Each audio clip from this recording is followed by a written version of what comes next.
Motilal Oswal budget headquarters में आप सभी का स्वागत है। पीएम मोदी का किया वादा वित्त मंत्री निर्मला सीतारामन ने पूरा किया।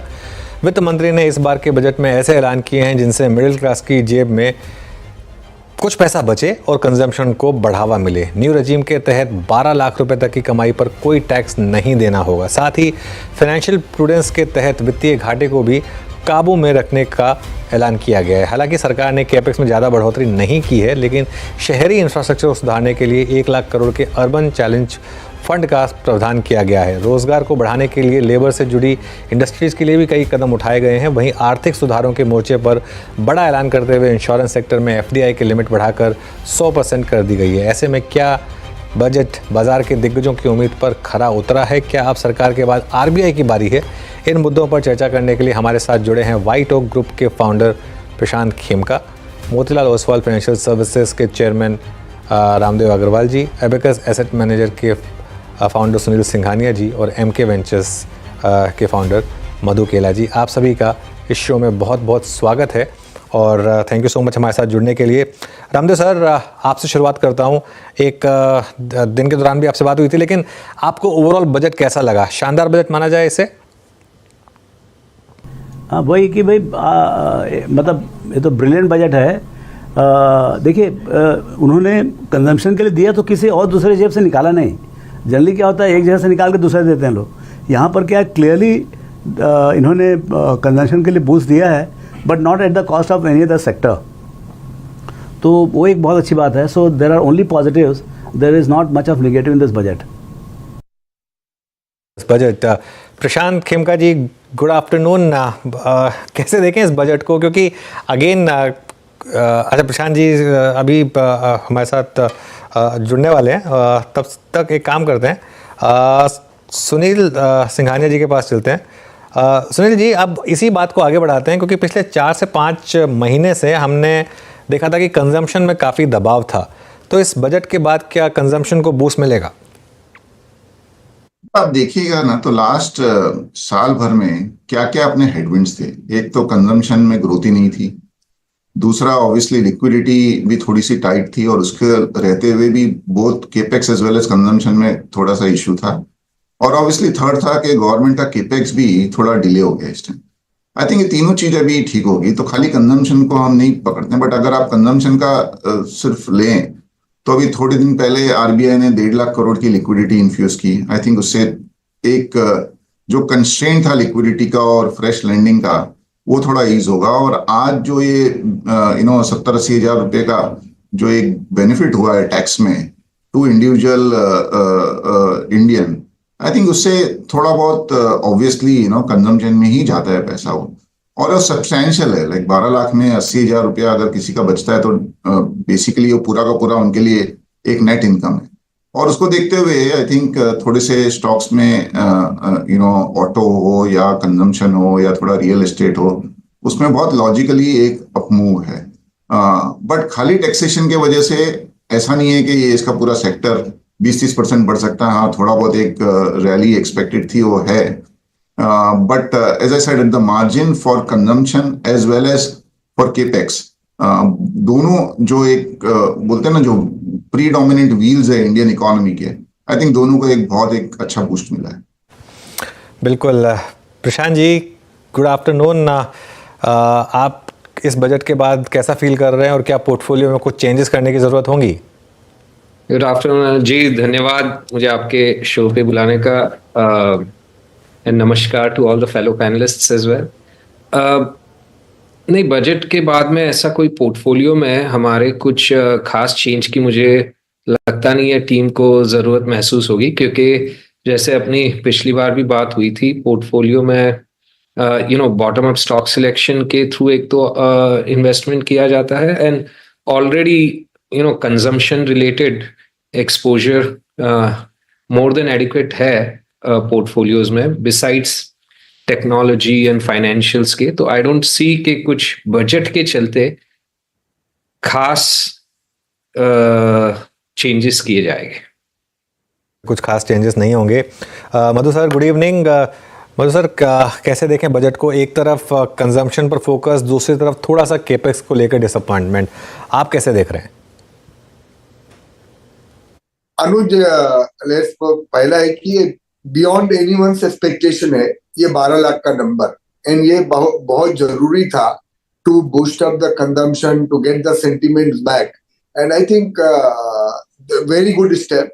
सी, केपेक्स का नंबर अगर हम एक्चुअल जो अचीव होगा वो 10.2 लाख के सामने अगर 11.2 लाख है तो 10% का इजाफा है, जो खराब नहीं है। It could have been better but खराब नहीं है। अनुज, मेरे हिसाब से जो मोस्ट इंपॉर्टेंट चीज ये बजट ने डिलीवर किया है वो है direction to compliance and regulation. CA India में बहुत बड़ा परेशानी का विषय रहा है, रेट्रोस्पेक्टिव टैक्स, टैक्स एम्बिग्विटी, जिसमें फाइनेंस मिनिस्टर ने बहुत कैटेगरिकली बोला that in the new tax bill जो वो प्रपोज करने वाली है अगले वीक में, वहां पे काफी इम्फेसिस होगा to make sure the taxation laws are clean and there is no room for misinterpretation. So, अनुज, ये बजट के नंबरों में बहुत ज्यादा मैनेवरेबिलिटी नहीं होती है, पर ये जो गवर्नमेंट का इंटेंट है कि डिरेगुलेट करना है, क्लीन करना है एंड एम्बिग्विटी हटानी है और ईज ऑफ डूइंग बिजनेस को अच्छा करना है, वो मेरे हिसाब से सबसे बड़ा पॉजिटिव है इस बजट का। ओके, रामदेव जी, केपेक्स के नंबर को बाजार ने नेगेटिवली लिया है थोड़ा सा, आप इसे कैसे देखें? क्या बहुत ज़्यादा डिसअपॉइंटमेंट की ज़रूरत नहीं है यहाँ पर? जो मैं कमेंट्री सुना तो आपका जो एक्चुअल नंबर है वो 10.18 या 10.2 जैसा है इस साल के लिए, 24-25 के लिए। वो भी मेरे को लगता नहीं पहुँच पाएगा पूरा। सो क्लियरली आप 10.25 लाख इस साल खर्च कर रहे हैं, तो अगले साल आप 11.25 कर रहे हैं, उसके ऊपर और भी ऊंचा नंबर लेके, मतलब जो लास्ट ईयर का जो बजटरी एस्टिमेट था उसके ऊपर आपको ग्रोथ करने का था, तो ऑब्वियसली नहीं हुआ है, क्योंकि मेरे ख्याल से execution capability is also an issue. तो मेरे ख्याल से ऐसा लगता है मुझे कि इस साल के लिए जो लास्ट ईयर का जो कैपेक्स बजट था उसको ही आपने नेक्स्ट ईयर रिपीट किया 11.2 में। सो यदि वो एग्जीक्यूट कर लिया पूरा का पूरा, उसके बाद वापस ग्रोथ चालू होगा। सो जो मुझे नहीं लगता है कि उनका जो डायरेक्शन जो है फॉर इंफ्रा बिल्डअप और जो भी कैपेक्स जहाँ चाहिए उसमें कोई बदलाव है। सिर्फ बदलाव यही है कि भाई जो आप कंजम्पशन को कम्प्लीटली इग्नोर कर रहे थे पहले बजट्स में, डिस्पाइट सब सजेशन के बाद भी वो कम्प्लीटली इग्नोर कर रहे थे और पूरा इंडस्ट्री एकदम बैठ गया था, वो आपने थोड़ा सा परकअप किया है by giving this tax free up to 12 lakh. So वो जो बूस्टर जो हुआ उसी कारण से क्या पूरा बाजार बैठा था कैपेक्स के साइड में और थोड़ा सा टेलविंड आया आपके कंजम्पशन के साइड में। सो तो वो चर्न जो हो रहा है वही बाजार में आज दिख रहा है। बिल्कुल। प्रशांत जी, आपका क्या व्यू रहेगा इसके ऊपर? क्या मार्केट आज कैपिटल गुड स्टॉक्स की काफ़ी पिटाई भी हुई, पहले इन स्टॉक्स ने काफ़ी अंडर परफॉर्म किया है, क्या ये नंबर थोड़ा सरदर्द बनेगा मार्केट के लिए या इट्स ऑल फाइन? सी, देखिए, रामदेव जी ने जैसे एक्सप्लेन किया कि हाँ, बजट में जो कैपेक्स नंबर पहले 8-10 साल जो सरकार की थी वहां पे हाई टीन्स में ग्रोथ हुआ कैपिटल एक्सपेंडिचर का, स्पेंडिंग का। अभी जुलाई बजट में करीबन 10% का प्रोजेक्टेड था, तो इन्वेस्टर्स को ऐसा था कि मे बी एक बजट है ये सिर्फ, may be this budget is lower, next budget में फिर से वो मिड टू हाई टीन्स में आ सकता है। अभी ये दूसरा बजट है इस सरकार का और इसमें भी 10% ही इंक्रीज हुआ है इंडस्ट्रियल ये कैपिटल एक्सपेंडिचर में। तो अब इन्वेस्टर्स लोग will have to recalculate that assumption के फिर से 15-20% का ग्रोथ आ जाएगा, and that's reasonable to recalculate I think post the election last year. And वो कंजम्पशन की तरह ज्यादा झुकाव है सरकार का, वो काफी क्लियर था लास्ट बजट में भी, and that is how we should take it and move forward. अभी दिस इज लाइक थोड़ा इंडस्ट्रियल सेक्टर को थोड़ा कुछ नुकसान हुआ, थोड़ा कंजम्पशन सेक्टर को बेनिफिट हुआ, बट ओवरऑल मार्केट को आप देखिए तो these are puts and takes जो हमेशा चलते आ रहे हैं। हर बजट में कुछ ये छोटा मोटा इधर उधर होते रहता है। I think the bigger positive which जो इस बजट को one of the best budgets मैं कहूंगा in a long time, and last year के बजट में I was somewhat disappointed, so but this budget more than makes up for it. जैसे मधु जी ने कहा कि इसमें क्लियर इंटेंट है गवर्नमेंट का। आप अगर ऑनरेबल एफएम का स्पीच सुनिए तो ऑलमोस्ट एवरी 5 मिनट सेगमेंट्स में कहीं ना कहीं ईज ऑफ डूइंग बिजनेस के रिलेटेड कुछ ना कुछ एडिशनल सुझाव है इसमें। चाहे वो जैसे उन्होंने कहा new income tax bill would be clear simple to understand and provide tax certainty. अभी देखने वाली बात है ये सब अगले वीक अगर रिलीज होगा तो वो होगा कि नहीं, but at this point in time there is no need to doubt that. The only thing negative अगर मैं सोचूं इस बजट में ईज ऑफ डूइंग बिजनेस के हिसाब से जो मेरे खुद के पर्सनली काफी करीब है वो कि गिफ्ट सिटी के लिए कुछ खास नहीं किया. बातें तो काफी गिफ्ट सिटी की हुई, बट जो मेन मुद्दा है जो जिसके वजह से कोई भी फंड मैनेजर्स हमारे जैसे वापस से इंडिया नहीं आ सकते, गिफ्ट सिटी नहीं मूव हो सकते. नहीं, GIFT City can be a major driver और major boost to job creation not only in GIFT City but more broadly and economic growth का एक वो इंपॉर्टेंट हिस्सा हो सकता है जो पिछले 15 साल में because of some small issues has just not moved forward the way honourable prime minister अपने मोदी जी का जो ड्रीम है गिफ्ट सिटी के लिए वो अभी तक साकार हो नहीं पा रहा है. एंड वो इस बजट में भी उसको एड्रेस नहीं किया गया है. That is a major negative I think GIFT City के लिए एंड बजट में. बट बाकी otherwise keeping that aside budget ease of doing business जो हमेशा मेरा नंबर 1 मुद्दा रहता है उसके लिए काफी पॉजिटिव कहा जा सकता है. ये बात तो खैर मैं मानता हूँ आपकी कि शायद गिफ्ट सिटी के लिए कुछ रह गया, लेकिन क्योंकि अब हम बात कर रहे थे एफएमसीजी, कैपिटल गुड्स, इंफ्रा की, सुनील जी एक बार ये जो आज बजट के मेन सेक्टर्स रहे, एक तरफ एफएमसीजी कंजम्पशन में शानदार रैली, दूसरी तरफ कैपिटल गुड्स में डिक्लाइन, इन पर आपका क्या व्यू रहेगा? आई थिंक कंजम्पशन जैसा मैंने पहले कहा था लास्ट 1 साल में थोड़ा सा वीक था, और ऐसे भी बजट के पहले भी हमारा व्यू था कि कंजम्पशन अगले साल भर के लिए 2 साल के लिए काफी ठीक लग रहा है. मानसून्स बहुत अच्छे रहे हैं, रूरल इनकम अच्छी है और थोड़ा सा एक लेटेंट डिमांड भी है. आई थिंक बजट से उसको थोड़ा सा और बूस्ट मिलेगा. तो हाँ, consumption at some point of time थोड़ा सा आई थिंक पोर्टफोलियो में अगर होगा तो अच्छा ही होगा. लेकिन हमारा थोड़ा सा वैल्यू की तरफ झुकाव है, तो काफी कंजम्पशन स्टॉक्स काफी महंगे हैं. बढ़ने के पहले भी महंगे थे और आज 2-3% और हैं. तो आई थिंक दैट्स वाई हमारा थोड़ा सा झुकाव डिस्क्रिशनरी कंजम्पशन पे ज्यादा रहता है, स्टेपल्स पे थोड़ा कम रहता है. केपेक्स जैसा मैंने कहा, इंडिया हैज टू ग्रो. तो इंफ्रास्ट्रक्चर हो, पावर हो, एयरपोर्ट हो, अक्रॉस एग्रीकल्चरल इंफ्रा हो, वाटर इंफ्रा हो, I think we can not live without infra and capex. तो आई थिंक उसमें हमारा व्यू पहले भी पॉजिटिव था, अभी भी पॉजिटिव है, और बजट ने ऐसा कुछ नहीं किया कि जिससे हमारा व्यू में कुछ चेंज आए. ऑब्वियसली इस साल कैपिटल एक्सपेंडिचर का क्या एलोकेशन है वो अभी तक पता नहीं है, वो देखना अभी भी बाकी है. बट ऐसा स्पीच को सुन के it is only positive not negative. Okay, Ramdev ji, तो क्या बजट से हम ये एक्सपेक्ट करें कि अब ये जो ग्रोथ स्टोरी है वो कैपेक्स से कंजम्पशन की तरफ शिफ्ट होगी? और एक मेरा सवाल ये है, क्या इस साल बाजार नया हाई लगा सकता है? मेरे ख्याल से अनुज, आरबीआई क्या करता है, जो मूड है, जो अभी प्राइम मिनिस्टर ने बोला, तो जो प्राइम मिनिस्टर जी ने बोले उनसे ये एक समझ में आ रहा है कि इनको जो विकसित भारत है या जो लार्जर ग्रोथ ऑब्जेक्टिव है, come what may they will push the economy to 7%, 7.5% kind of growth. क्योंकि वो ग्रोथ नहीं आया तो बहुत कुछ लफड़ा होगा, in the sense that tax collection नहीं आएगा या और भी दूसरे प्रॉब्लम्स आएंगे. तो clearly they even at little cost they will push the growth. अब उसके लिए सबसे बड़ा चीज़ मेरे ख्याल से अपार्ट फ्रॉम फिस्कल, अभी क्या मॉनेटरी के ऊपर बहुत है जो आरबीआई से आएगा अगले बजट मीटिंग में, या जो क्रेडिट फ्लो है जो इकोनॉमी में ऑलमोस्ट बहुत कम हो गया, 15% से घट के 10 हो गया है, वो मेरे ख्याल से अगले महीना 15 में समझ में आएगा which way the wind is blowing. कि यदि मान लो जो क्रेडिट फ्लो अभी भी 9-10% रहता है, तो मेरे को नहीं लगता है कि डिस्पाइट ऑल दिस मेजर्स मतलब इसका रिजल्ट बहुत अच्छा आएगा. और यदि बाई चांस क्रेडिट ग्रोथ यदि 15-17% हो गया, फिर आप देखिए कितना कलर आएगा पूरे ग्रोथ में.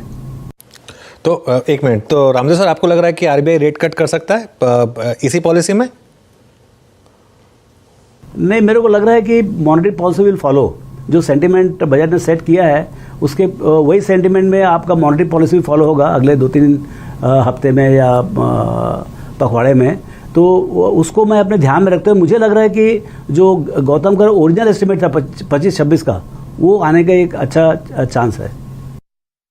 ओके, प्रशांत जी, क्या इसी पॉलिसी में रेट कट ये बहुत ज़्यादा तो नहीं हो जाएगा मार्केट के लिए? क्योंकि अभी आरबीआई ने पिछले मंडे को ही लिक्विडिटी के मेजर्स अनाउंस किए थे. क्या एक्सपेक्ट करें, पॉलिसीज में रेट कट भी आ सकता है क्या? देखिए बहुत डिफिकल्ट है कहना, और ना ही मैं एक्चुअली, मैं सही मानो तो, सही कहूँ तो ज़्यादा दिमाग लगाता हूँ इन सब मामलों में। वो आरबीआई की जो ये इश्यूज है वो आरबीआई बेस्ट जानती है, वो we take it as they come. हमारा टीम का ये मानना है कि इस पॉलिसी, इस मीटिंग में तो पॉलिसी कट आने का चांसेस कम है, पर जैसे मैंने कहा, मैंने अपना कुछ ज़्यादा दिमाग उसमें नहीं लगाया है। चलिए, तो अब अच्छा, अभी आने के चांसेस कम हैं। मधु जी के पास वापस चलते हैं।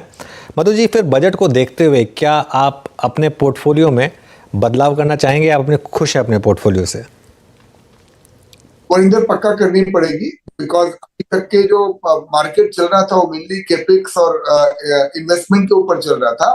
अभी कंजम्पशन में मेरे हिसाब से लोगों का काफी अंडरवेट था, बिकॉज एफएमसीजी और ये कंपनियां लास्ट 2 साल से अंडर परफॉर्म कर रही थी।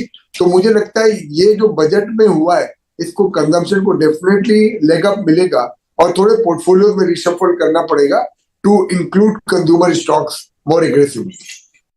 अच्छा सुनील जी, हालांकि आप नियर टर्म की बात थोड़ा कम ही करते हैं, आप एक लॉन्ग टर्म इन्वेस्टर हैं, लेकिन हमारे व्यूअर ये जानना चाहेंगे कि क्या बाजार में एक ड्यूरेबल बॉटम बना बजट के बाद? मार्केट का ये नियम है, market will always have this phases जहाँ पे थोड़ा सा ओवर वैल्यूएशन हो जाता है, थोड़ा सा अंडर वैल्यूएशन हो जाता है। कोई फेज ऐसा होता है जिसमें बहुत रिटर्न बन जाते हैं, कोई फेज ऐसा होता है जिसमें थोड़ा पेन भी देखना पड़ता है। आई थिंक लास्ट 2-3 साल में मार्केट्स बहुत ही अच्छे एक सॉर्ट ऑफ मूड में था। आई वुड से दैट काफी जगह वैल्यूएशन से ज्यादा प्राइस में मूवमेंट आ गया था। और हमने जो ये लास्ट जून जुलाई से लेके अब तक जो देखा है, लास्ट मे बी सितंबर में पीक बनाया था, बट जून जुलाई से लेके आज तक जो 6 महीने हुए हैं उसमें काफी चैलेंजेस आई, और प्रीडोमिनेंट चैलेंज थी कि अपना ग्रोथ जीडीपी का भी और कॉर्पोरेट प्रॉफिट का भी, उसमें बहुत स्लो डाउन हुआ और शेयर सस्ते नहीं थे, इसके लिए आपको करेक्शन देखने मिला। आई थिंक बीच बीच में करेक्शन आना जरूरी भी है, थोड़ा एक रियलिटी चेक भी हो जाता है। एज वी स्पीक टुडे मुझे नहीं लगता है कि मार्केट बहुत ज्यादा नीचे जाने की जगह है, but at the same time valuations पहले के मुकाबले ठीक है, लेकिन अभी भी एकदम कंपेलिंग नहीं है। आई थिंक ये साल थोड़ा सा एक चैलेंजिंग रहने वाला है, और अगर हमें लगता है कि अगर ये साल में हमने अगर लो डबल डिजिट रिटर्न भी बना लिए तो it will be a great year. और आई थिंक उसको ये बजट ने उसको थोड़ा सा और कॉन्क्रीट कर दिया है। लगता है कि लो डबल डिजिट रिटर्न इस साल भी बन सकते हैं, बट अगर उससे ज्यादा की आपकी उम्मीद है तो then we will have to have many more positives which will have to कम।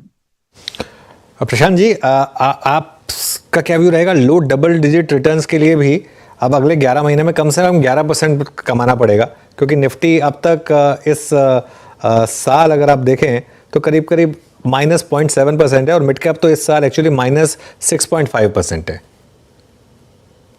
मैं सहमत हूँ सुनील से। यहाँ मुझे लगता है अगले बजट तक सेंसेक्स जो है 85,000 विच वुड बी अराउंड 10-12%, और निफ्टी जो है 26,000, अगेन सिमिलर 10-12% का रिटर्न व्याजबी है एक्सपेक्ट करना।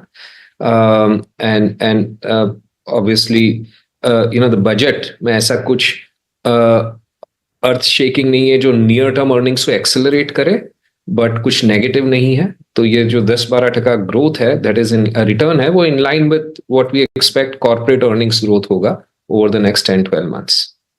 प्रशांत जी, एक और सवाल जो अब इन्वेस्टर्स की चिंता बढ़ा रहा है वो ये है कि FIIs की रिलेंटलेस सेलिंग का, हालांकि ये मानना होगा कि ये सेलिंग जो है इंडिया स्पेसिफिक नहीं है, इमर्जिंग मार्केट में हो रही है, और काफ़ी हद तक जो US में उनको बॉन्ड यील्ड में ही और जिस तरीके के डॉलर के मूव्स रहे हैं वहीं पर अगर पैसा बन रहा है तो वो रिस्क नहीं लेना चाहते इमर्जिंग मार्केट का।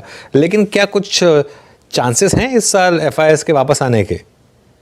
देखिए, अभी पिछले 3-4 महीने में मैसिव इंक्रीज हुआ है एफआई का आउटफ्लो का, 2 कारण से। एक तो अक्टूबर में बिकॉज चाइना 35% का जंप आया था चाइना में, ज्यादातर emerging market investors and global investors China में बहुत अंडरवेट थे। एंड जब इतना 35% का उछाल आता है और लोग अंडरवेट होते हैं, जैसे अभी मधु जी ने कहा कि इंडिया में कंजम्पशन में लोग अंडरवेट है, तो अभी उनका ध्यान उधर ज्यादा जाएगा क्योंकि अभी आज 2-3% ऊपर है कंजम्पशन, मार्केट फ्लैट है। वैसे ही अगर 35% का चाइना जैसे बड़े मार्केट में उछाल आता है तो व्याजबी है, अंडरस्टैंडेबल है कि फंड मैनेजर्स और इन्वेस्टर्स जो है चाइना की तरफ ज्यादा इन्वेस्ट करेंगे, और उसके लिए बाकी हर जगह से पैसा विड्रॉ करेगा, और इसलिए अक्टूबर नवंबर में इंडिया से विड्रॉ हुआ। अब जनवरी में जो आ रहा है हमारे हिसाब से मेनली बिकॉज ट्रंप के आने के बाद सबको यूएस में अपना एक्सपोजर इंक्रीज करना है, चाहे कम है बेंचमार्क से तो इक्वल करना है, इक्वल है तो ओवरवेट करना है। एंड यूएस 70% है ग्लोबल मार्केट कैप का, तो वहां पे आप अगर इंक्रीज करते हो 2-4%, 5% इंक्रीज करते हो तो that is a massive increase, और उसको आपको रिमेनिंग 30% के जो बकेट में से निकालना है। तो अगर आप 5-6% निकालते हो 30% के बकेट में से, तो वो 20% आउटफ्लो हो जाता है 30 के बेस पे। तो उसके चलते आई थिंक अक्रॉस बोर्ड काफी इमर्जिंग मार्केट से भी आउटफ्लो हुए हैं, और उसके चलते इंडिया से भी आउटफ्लो है। ये कब थमेगे, कभी ना कभी तो थमेगे जब ये जो रोटेशन कह सकते हो आप इनटू द यूएस चल रहा है अभी, वो हो सकता है अगले चंद दिनों में सॉफन हो जाए, रिड्यूस हो जाए, एंड फिर it will be normal market activity. कभी कोई दिन पॉजिटिव होगा, कोई दिन नेगेटिव होगा। हाँ, आज पिछले महीने में ऑलमोस्ट निरंतर हर एक दिन नेगेटिव आ रहा है एफआईआई का नंबर यूएस की वजह से मेरे हिसाब से। ओके, चलिए तो फिर इस नोट पर प्रशांत जी, मधु जी, सुनील जी और रामदेव जी, आप सबका बहुत बहुत शुक्रिया आज हमारे साथ जुड़ने के लिए। सैटरडे को बजट आया, उसके बाद भी आपने सबने समय निकाला हमारे लिए, उसके लिए बहुत बहुत शुक्रिया। और देखते हैं फिर मंडे ऑनवर्ड्स मार्केट कैसे रिएक्ट करेगा। इस खास कवरेज में इतना ही। आप जुड़े रहिए CNBC आवाज़ के साथ।